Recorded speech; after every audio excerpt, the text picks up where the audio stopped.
This video is part of a series on coding fundamentals in C++. In this video, 2D arrays.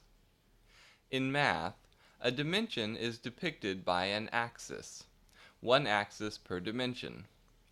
Arrays are generally pictured as elements sitting along a single axis. Two axes form a grid. A 2D array has its elements laid out like a grid, where its elements are specified by their location along two axes. As a practical introduction, let's consider how to read command line arguments into your program.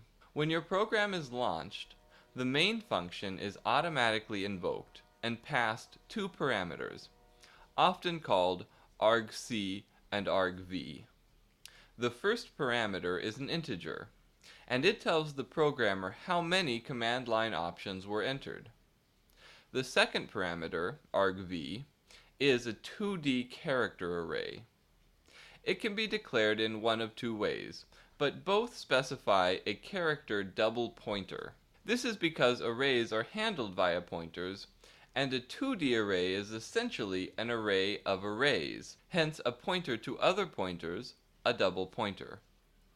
Each command line argument is represented by a C-style string, which is an array of characters. They can be of any length and are terminated by a null character, i.e. ASCII value 0. The type of each of these strings is character pointer. An array is declared as a pointer to the type which it contains. Therefore, an array of C strings will be declared as a character pointer pointer. This might be called a nested array. The elements of the final array are themselves arrays of character elements. argv subscript 0 is a C string that holds the name of your program as it appeared on the command line. With no second index specified, this refers to that C string as a whole. argv subscript 00 is the first character of that string. argv 01 is the second character, and so on. argv1 is the first command line option. argv10 is the first character of that string, and so on. Now let's look at how you could go about creating a 2D array. To make things easy to picture, let's look at the code to create a 3x2 array like this. To create this 2D array, we'll need 4 regular 1D arrays. An outer array that's 3 elements long, each element being a pointer to a 2-element array. Take a look at some code to create such a nested array. On line 20, the outer array is created. The type of this variable needs to be a double pointer of whatever type the array will ultimately hold. In this example, integers. The outer array's size will match one of the 2D array's dimensions, specifically the dimension whose index gets specified first. What matters is that you pick an order for the indices and stick with it. When creating my own 2D arrays, I like to use math convention, where indices are specified in the order x, y. So that's what I'll use in this video. Next, the code creates a subarray for each element in the outer array. These will be arrays of the type we actually want the array to hold, integers in this example, which means they should be declared as an int pointer.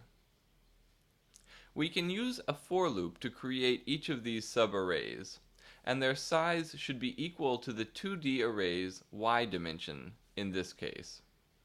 That's the dimension the second index will be along. Let's create a function to print out the nested array like the one we just created.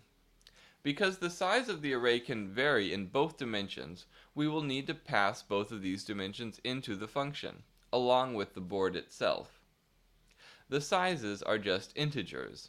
The board, as when the variable was declared, will be a double pointer of some type. For this example, we'll continue with an array of ints.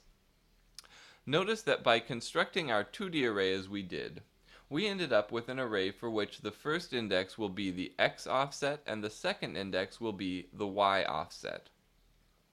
Once constructed, we can access any array element in any order. For example, our function will print out the elements row by row, whereas it was constructed column by column. Once we're done with our array, maybe at the end of our program, we should free up the memory allocated for it. We have to free up everything allocated via new, which in this case is 4 arrays.